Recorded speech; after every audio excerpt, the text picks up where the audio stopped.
Assalamualaikum warahmatullahi wabarakatuh. Perkenalkan saya Puput Aurelia dengan NIM 6670230034. Nah, pada video kali ini saya akan memberikan sedikit tanggapan dan menjawab pertanyaan dari audiens yang minggu lalu telah mendengarkan serta berpartisipasi dalam proses presentasi ujian tengah semester saya.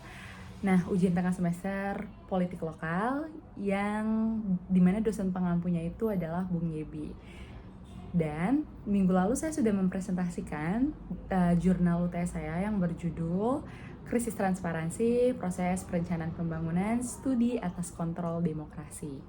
Perlu di reminder lagi bahwa saya mau di sini membahas tentang krisis transparansi dari proses perencanaan pembangunan Provinsi Banten, dan saya mewawancarai 3 informan dari DPRD Provinsi dan Inspektorat Provinsi Banten serta Bapeda Provinsi Banten. Nah, kritikan yang pertama dari saudari Diah atau informan saya atau audiens saya, peneliti atau saya itu menyebut partisipasi publik lemah, tapi tidak dijelaskan kenapa ya masyarakat, atau bisa dijelaskan partisipasi publiknya lemah itu karena apa. Oke teman-teman, sebelumnya saya juga memakai teori David Betham yang dimana menurut Betham partisipasi publik yang sejati itu adalah bukti sahnya kekuasaan, karena tanpa persetujuan masyarakat ataupun dari publik, kekuasaan itu tidak sah dan hilang legitimasinya secara etis maupun demokratis. David Betham 1991 menyebutkan bahwa power is legitimate to the extent that there is consent by the subordinates to the particular power relation, halaman 20. Namun, konsent itu tidak dilakukan dengan kehampaan. Ia butuh akses informasi, kemudian pemahaman, dan kapasitas untuk terlibat. Nah, dalam temuan wawancara saya, konteks Banten ini, publik itu tidak bisa memberi konsen secara bermakna. Karena yang pertama, informasi itu disajikan secara administratif dan tidak dapat diakses warga biasa. Karena dia dalam format teknokratik atau pelanggaran aspek normatif justifiability. Nah, selain informasi yang bersifat administratif, dia juga tidak mempunyai nilai-nilai kebersamaan tadi yang normatif justifiability.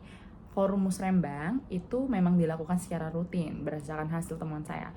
Tapi forum itu juga tidak bisa mewadahi merealisasikan aspirasi yang telah dikeluarkan dalam hasil musrembang tersebut. Misal, saya menyebutkan aspirasi mengenai kemiskinan di musrembang tersebut atau pengangguran.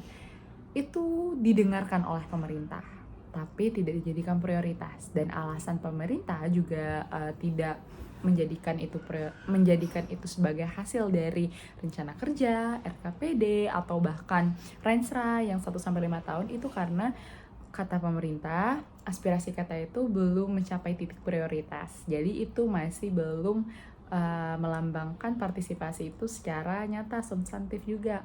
Itu berarti simbolik.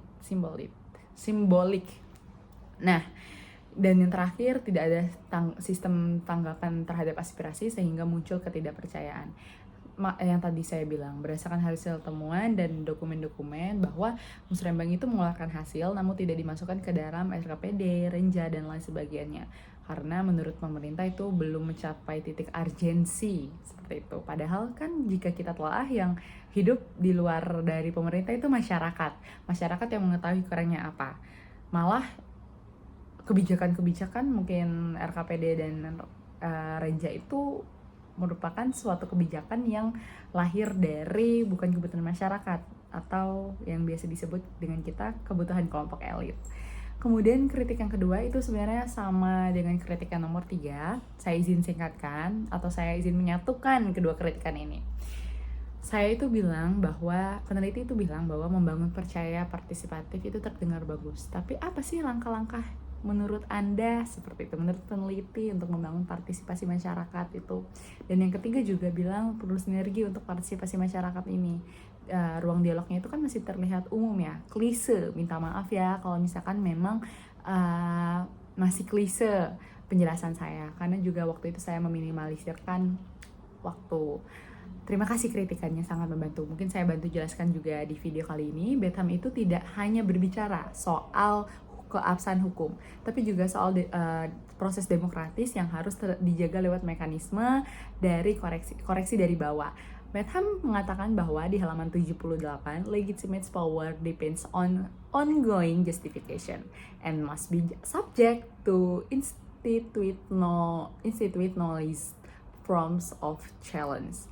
And then he shaped institution that allow citizens to reserve, correct, or block state decision are vital in a democracy.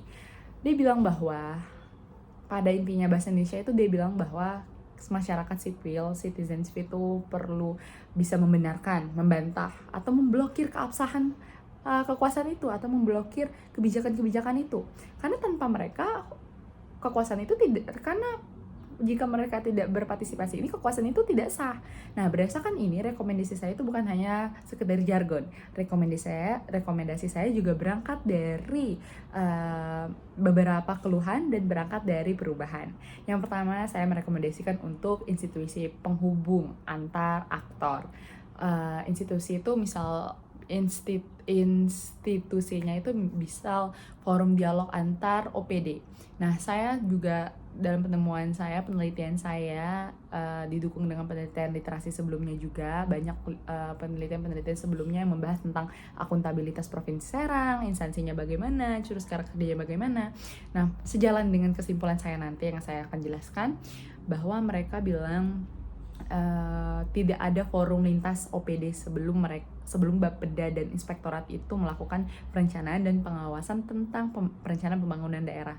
Jadi ketika mereka membuat misalnya RKPD, rencana kerja pembangunan daerah, atau Renstra yang 1,1 sampai 5 tahun jaraknya itu, atau rencana kerja pohon kinerja, itu tidak melibatkan forum lintas OPD atau lintas lembaga dan instansi lainnya. Nah, itu perlu diperhatikan.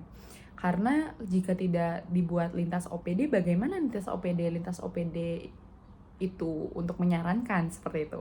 Lintas OPD saja tidak dilibatkan, apalagi masyarakat ya. Nah, yang kedua, perencanaan berbasis konsensus normatif, bukan hanya teknokratis. Dan ini berkaitan juga dengan mekanisme koreksi publik, di mana pengawasan inspektorat itu dipertimbangkan dalam dokumen RKPD. Jadi teman-teman, 2 dan 3 ini sebenarnya sangat penting, dimana dia itu berdasarkan hasil temuan saya itu banyak warga kan berbeda-beda tempat tinggal. Tidak semua warga menetap di daerah lingkungan Pemprov Banten atau instansi Kota Serang, Kota Tangerang, dan lain sebagainya. Jadi mungkin minimalisir informasinya juga kurang, pengetahuannya juga kurang. Nah, seperti membaca dokumen RKPD atau membaca dokumen yang ada di website Bapeda atau Inspektorat atau website instansi lainnya. Itu banyak masyarakat yang karena teknokratik bahasa dan formatnya itu, jadi mereka minim pengetahuan tentang literasi pembacaan dokumen tersebut.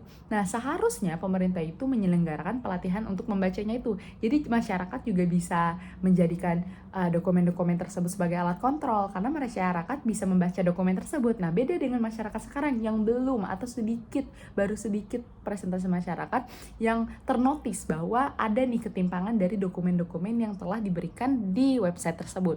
Jadi masyarakat bisa langsung berkeluh. Ada yang namanya juga PDDIP, itu kayak pejabat yang mengurus dokumen dan mengurus keluhan-keluhan. Itu sudah ada di website, tapi kenapa masyarakat belum bisa melontarkan? Karena masyarakat tidak diberi ruang untuk membantah, karena masyarakat juga tidak tahu sebenarnya dokumen ini, anggaran ini masuknya kemana, anggaran ini untuk dijabarkan ke proker mana, agenda mana, anggaran ini untuk perencanaan pembangunan seperti apa. Nah, itu masyarakat belum tahu karena lintas OPD saja tidak dikaitkan. Makanya di nomor 1 tadi saya menekankan bahwa lintas OPD itu forumnya harus lebih ditingkatkan, lebih akuntabel. Jadi ya setidaknya mereka akuntabel sesama mereka. Kalau belum mencapai maksimal akuntabilitasnya dengan masyarakat di luar sana, begitu. Kemudian penyederhanaan bentuk dokumen RKPD. Sudah tahu nomor 3-nya tidak terrealisasikan, yang pelatihan literasi dokumen itu. Kenapa tidak dokumennya saja disederhanakan, tidak sangat amat teknokratik gitu formatnya? Karena kalau misalkan paling tidak ya mereka melakukan penyuluhan ataupun sosialisasi terhadap RKPD tersebut, atau misalnya RKPD ke lurah, RT. Jadi biar lurah dan RT-nya juga menyampaikan kepada seisi warganya. Jadi tidak ada miskom yang dibuat secara terencana gitu, maksud presenter, maksud saya. Dan Betham juga pernah bilang, kutipannya seperti ini, accountability is the primary mechanism through which those in power are held to public justification, which essential to the legitimacy of governance. Itu halaman 104. Ketika Bapeda dan Inspektorat bekerja sendiri-sendiri tanpa ruang evaluasi bersama, tanpa ruang perencanaan bersama, maka kontrol publik itu terfragmentasi. Betham memperingatkan juga, the fragmentation of responsibility leads to the disappearance of real accountability, halaman 111. Maka istilah sinergi itu bukan sekedar ajakan normatif, tapi harus diwujudkan bersama dalam bentuk forum kolaboratif, rencana aksi bersama. Sudah ada kan pohon rencana aksi? Nah, itu harus dilakukan secara aksi nyata juga. Kemudian kewajiban integritas, rekomendasi, pengawasan ke dalam perencanaan. Jadi pengawasan dari inspektorat itu tidak hanya sekedar simbolik, tetapi juga dilakukan secara aksi nyata. Kemudian setelah kita melewati 3 kritik tadi, saya akan menjawab beberapa pertanyaan dari audiens saya, terutama dia yang melontarkan pertanyaan. Yang pertama, kenapa ya presenter, kenapa Anda menyebutkan atau kenapa saya menyebutkan ada krisis transparansi dokumen? Dalam kerangka David Betham tahun 1991, legitimasi kekuasaan itu dapat diakui, dapat disahkan kekuasaan itu jika memenuhi 3 syarat, seperti yang saya sudah jelaskan pada saat presentasi. Yang pertama, legitimasi atau hukum. Ada tidak hukum yang menyanggah kekuasaan tersebut, atau membentuk perencanaan tersebut, atau membentuk melandaskan untuk membijakan latar belakang kenapa kebijakan itu dibuat, kekuasaan itu dibuat. Kemudian kesepahaman normatif, nilai yang diyakini bersama, dan ini juga menyangkut yang nomor 3, yaitu persetujuan dari mereka yang diperintah atau dari masyarakat, dari kita. Nah, krisis transparansi dokumen di Banten itu tidak terjadi karena hanya syarat legitimasi, tidak akan terjadi jika cuman poin pertama yang terpenuhi, tapi tidak dengan kedua, ketiga. Karena seperti yang kita tahu, yang sudah saya jelaskan tadi, tidak ada kesepahaman nilai bersama dan tidak ada persetujuan langsung dari masyarakat yang aktif. Karena dokumen juga disusun dalam format teknokratik dan tidak ada komunikatif secara langsung dari pemerintah ke warganya atau ke masyarakatnya. Jadi itu secara tidak langsung Bapeda dan pengawasannya itu melakukan bukan secara diam-diam. Mungkin alasannya dengan kita tidak melibatkan warga, kita sudah melibatkan di Musrembang, tetapi tidak ada urgensi yang bisa diambil, jadi kita ambil alternatif. Mungkin seperti itu yang ada di pikiran para pemerintah, karena mereka tidak melakukan pengaksesian dari para masyarakat. Saya bertanya kepada informan saya bahwa apakah nilai masyarakat, aspirasi-aspirasi masyarakat itu ditampung? Tetap ditampung, dicatat tetap. Tetapi adakah aksi nyatanya? Belum sepenuhnya. Seperti itu jawabannya. Berarti kita tahu bahwa aspirasi masyarakat itu partisipasi masyarakat itu bergantung kepada aspirasi yang telah diwujudkan apa belum. Jika partisipasinya berkurang, maka ada yang salah dari partisipasi masyarakat sebelumnya, entah itu dikecewakan, entah itu dibikin takut atau diancam dan lain sebagainya. Kemudian audiens saya juga bertanya, apa sih hasil penelitian Anda? Penelitian saya menunjukkan bahwa perencanaan pembangunan dari Provinsi Banten itu menderita krisis legitimasi sesuai dengan teori Betham. Yang pertama, legitimasi itu memang berjalan, dokumen lengkap, proses formal juga tersedia, website yang juga bisa kita akses, walaupun beberapa dokumen masih perlu akses dari pusat seperti itu. Kemudian tapi persetujuan publik juga tidak ada karena Musrembang hanya bersifat simbolik atau tokenism dan bukan deliberatif. Maka dari ini tadi informasinya juga bersifat administratif dan bukan deliberatif. dan kebijakan tidak mewakili kepentingan umum. Bahkan beberapa di pembahasan saya sudah membuat tabel. Itu ada tabel, salah satunya ada tabel penargetan rakyat kemiskinan. Jadi pemerintah itu hendak menurunkan target penurunan masyarakat miskin di tahun 2025. Tapi targetnya itu ketinggian, targetnya itu 6, sekian menurunkannya. Padahal data BPS tahun 2024 masih mencapai angka 8%. Dia tidak sesuai dengan realitas sosial. Dia terlalu membesarkan harapan, memberikan harapan yang besar terhadap masyarakatnya tanpa direalisasikan. Dan ada data saya itu diagram, di mana saya juga telah sedikit bisa membaca IKU dan DPA, dokumen IKU, indikator kinerja umum, dan DPA itu dokumen penyelenggaraan anggaran. Ketika saya setelah membaca, makanya ini perlu saya notice tadi bahwa masyarakat itu harus tahu bagaimana sih cara membaca dokumen itu. Walaupun itu teknokratik, dibuat dalam teknonisme, tapi kita juga harus tahu. Jadi kita bisa menggugat ketika kebijakan dan dokumen itu tidak sesuai. Jadi IKU itu belanja modalnya itu 20% ya dari APBD. Dan ketika saya baca di pengeluarannya juga, belanja kebutuhan pegawainya itu mencapai ini 20,8%. Ini 62,8%, 62, sekian persen dari belanja APBD. Itu dari anggaran APBD, dari anggaran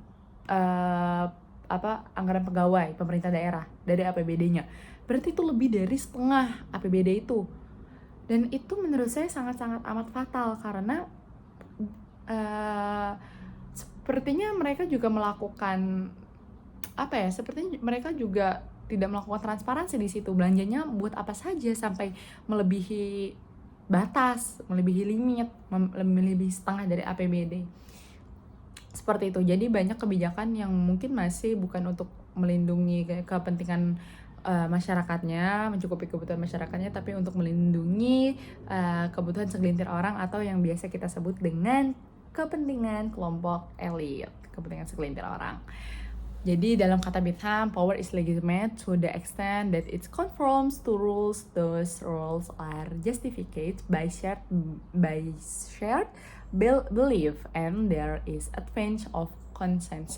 Karena tidak ada konsensus yang nyata, tidak ada justifikasi nilai, dan masyarakat diberdayakan untuk memahami. Masyarakat tidak diberdayakan untuk memahami serta mengkoreksi, apalagi menggugat kebijakan yang telah dibuat oleh badan perencanaan tersebut oleh pemerintah. Itu saja mungkin pemaparan tanggapan dan jawaban dari kritikan serta pertanyaan dari para audiens, terutama dia. Terima kasih telah memberikan pertanyaan dan kritikan. Mohon maaf apabila kurang jelas, terdapat salah kata, kalimat, atau salah sikap, karena kesempurnaan hanya milik Allah Subhanahu wa Ta'ala. Saya akhiri, wabillahi taufiq wal hidayah. Wassalamualaikum warahmatullahi wabarakatuh. Terima kasih guys.